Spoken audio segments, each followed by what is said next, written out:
Hello guys, what's up? I hope everyone is safe and quarantined. So in this video I'm gonna share a small review of my Toyota Innova 2.5V and also I'm gonna tell you whether you should buy a used Toyota Innova or not. Before starting this review, I'm giving a short disclaimer that I am doing this review for the first time, so I might miss on to some points. So please do let me know in the comment section below. So yeah, let's start this video. Talking about the front look, it gets two badam shaped headlights, also with two fog lights and a grille with a Toyota badging. Now let's open up the hood of this car. It gets a 2.5 liter diesel engine with a common rail diesel injection system and a single turbo. Overall the engine is well packed, I can say. So it also gets the insulation right here. So talking about the side profile of this car, the overall design is a very pretty much sleek kind of a design. Also it gets an alloy wheels. Moving towards the boot of this car, let's open up the boot.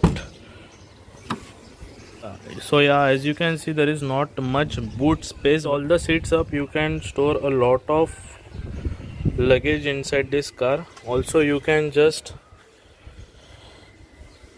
push this seat ahead if you want a more luggage room. So if you want a more luggage room, you can just push the seat forward, and if that luggage space is not enough, you can just fold this seat towards upward. I will show you right now with just one. So yeah, with the seats up, the luggage room increases much more. So done with the boot. Also I have installed one subwoofer.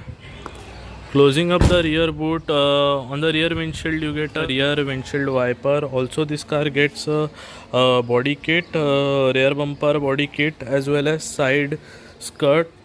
It was also having the front bumper body kit, but I removed it as in when the car was going into the bump, it would scratch on the road and eventually it broke off. So yeah, I just removed the front body kit. Also you can upgrade this Innova into type 2, type 3 and type 4 model. All you need to do is change the side fenders as well as the headlight of the car and bumper and also the grille, and only the front look and some tail lights, and it will change the overall look of the car.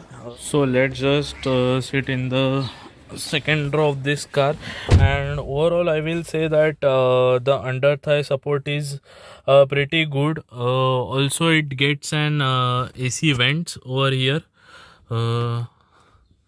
Along with I have installed a small screen over here so that you can watch a movie while traveling. Also you get AC vent over here. So talking about the third row of this car, it is also quite comfortable. Only the under thigh support is little bit lacking, but yeah, overall it is good as compared to other cars.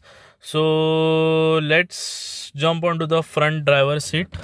Being a used car, each and every single button in this car is working properly along with the AC vent. So this is the fit and finish of the Toyota. I like the fit and finish. Also the dashboard, the color is not at all faded of this dashboard.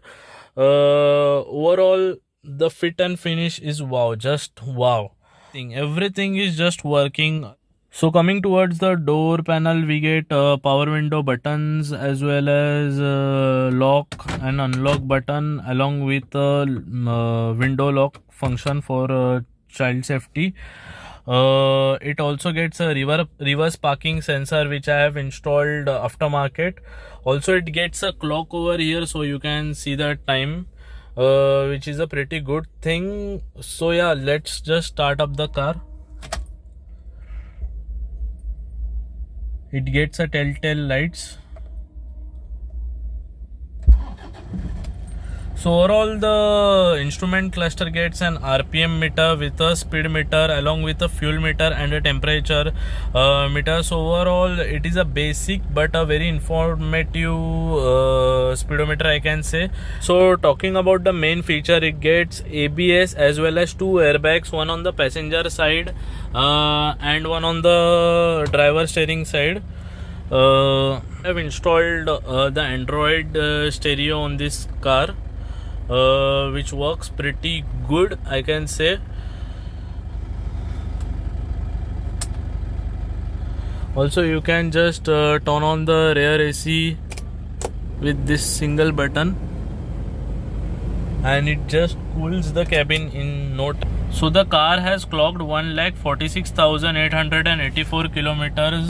So talking about the maintenance of this car, I actually bought this car a year ago and I have not done a single service on this car. The issue which I faced on this car is related to the brakes.